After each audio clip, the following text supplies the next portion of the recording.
안녕하세요. 자라형팀 졸업작품 1 최종 발표를 시작하도록 하겠습니다. 저는 발표를 맡은 이지호입니다.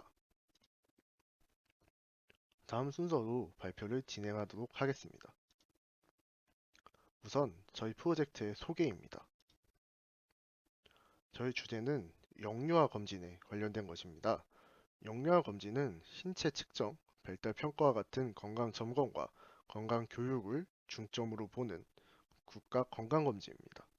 2007년부터 시작했으며 생후 6년 차까지 검사를 진행하게 됩니다. KDST라는 검사 체계를 사용합니다.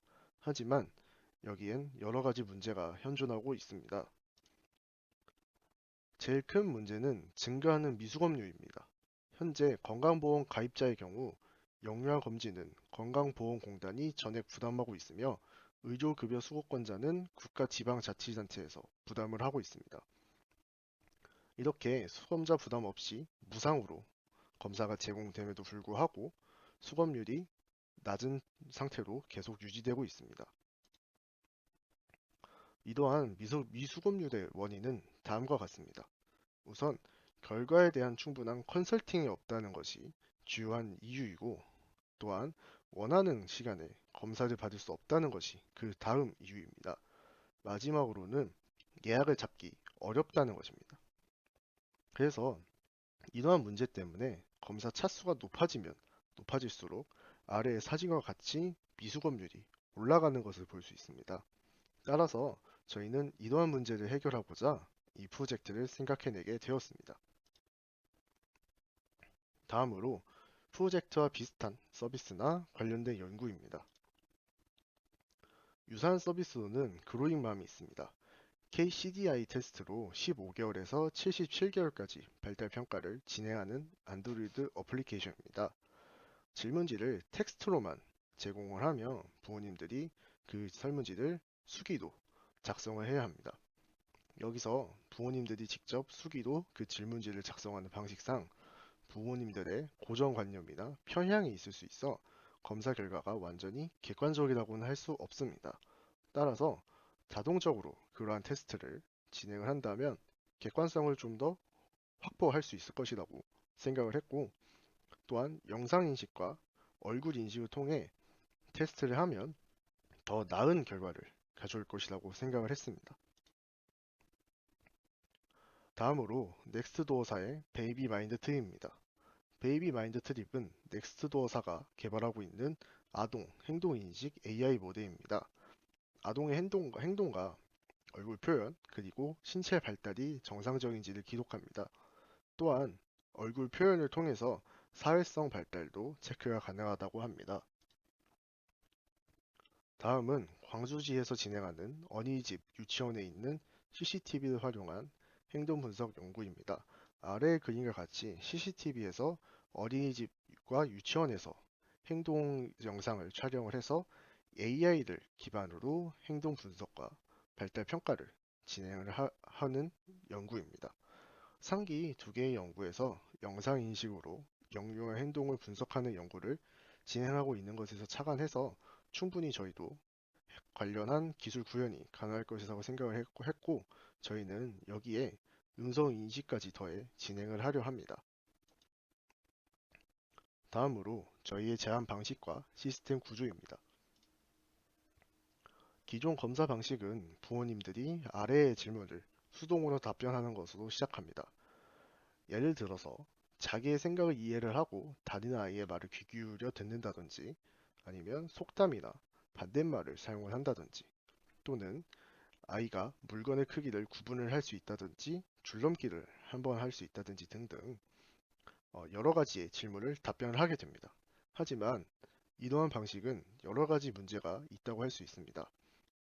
바로 질문지를 부모님들이 주관적으로 답변하면서 생기는 문제인데요. 첫 번째는 시켜보지 않는 행동을 답변할 수 없다는 것과, 두 번째로 부모님들의 편견으로 인해 객관적인 답변이 불가하다는 것입니다. 따라서 음성과 비디오 또한 그 결과에서 비롯한 육아 코칭 메시지를 결합을 해서 그러한 문제를 해결하고자 합니다. 저희의 방식은 객관적인 정보로 모니터링을 진행할 수 있으며 보다 더 객관적인 발달 수준 평가가 가능합니다. 또한 나이가 들어가며 발달하는 복합 지능의 평가도 가능할 것이다 기대하고 있습니다. 그러면 먼저 비디오 기반 발달 수준 평가 방법을 소개하도록 하겠습니다. 우선 알파포즈를 사용하여 이미지를 받아 관절과 사람 인식을 통해 행동 인식을 진행을 합니다. 그 다음 인식한 행동이 어떠한 운동, 예를 들면 콩을 줍는 소근육 운동인지 아니면 계단을 오르는 대근육 운동인지를 판별합니다. 이러한 방식으로 운동을 판별하여 신체 발달 수준을 체크하는 방식입니다. 다음으로 음성 기반 발달 평가입니다. 우선 음성 데이터를 받아서 구글 클라우드 STT를 사용해 텍스트로 변화를 하고 띄어쓰기가 잘 지켜지지 않는 한국어의 특성을 고려해서 PYKO 스페이싱으로 띄어쓰기 교정을 합니다. 이후 소이 NLP를 사용해 토큰화를 진행을 하고 코버트를 이용해 방금까지 전처리된 데이터를 가지고 분류 모델을 작성을 하게 됩니다. 이러한 처리의 결과로 예를 들어서 미래와 과거 시제를 사용을 할 수 있는지 아니면 반대말을 사용을 할 수 있는지 아니면 속담을 사용할 수 있는지 등등을 체크를 해서 언어 발달 상태를 체크를 하게 됩니다. 다음으로 앞에서 영상과 음성으로 발달 평가를 진행했다면 그 결과를 어떻게 수치화할지에 대한 내용입니다. 바로 유사도 측정인데요. 각 영역별로 유사도를 기반으로 해서 점수화를 시켜 동연령대 평균 점수와 비교하는 방식을 취하도록 합니다. 그래서 그렇게 측정한 각 영역별 점수를 캘린더와 결합을 시켜 주기적인 검사로 발달 과정을 전반적으로 체크 가능하게 할 것입니다. 다음으로 시스템의 전체적인 구조입니다. 먼저 클라이언트는 안드로이드 어플리케이션으로 자바를 활용해 작성할 예정이며 HTTP 통신으로 AWS EC2 상의 서버와 통신을 하게 됩니다. EC2 상에서 웹서버로 엔진X를 사용할 예정이며 RESTful API로 자바 스프링 부트로 작성한 서비스 API 또는 파이썬 장고로 작성을 한 머신러닝 API를 RESTful API로 사용을 하며 각각 AWS의 RDS의 마리아DB 또는 파이토치로 작성한 머신러닝 모델과 데이터를 교환하게 됩니다. 다음으로 진행 로드맵과 역할입니다. 우선 전체적인 개발 플랜입니다. 우선 7월까지 자연어 처리와 영상 처리에 관한 스터디를 진행을 하며 세부적인 개발 계획을 같이 수립을 하며 8월부터 음성, 영상, 그리고 서비스 클라이언트의 초기 개발을 시작을 합니다.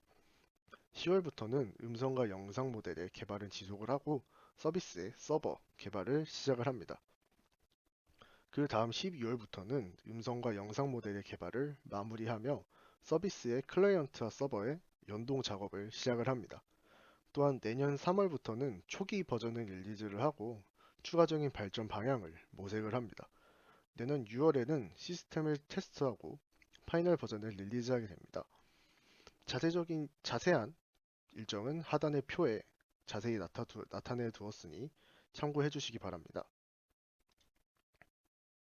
마지막으로 개발 진행 시 역할과 각 팀원의 이메일을 보여드리면서 발표 마치도록 하겠습니다. 감사합니다.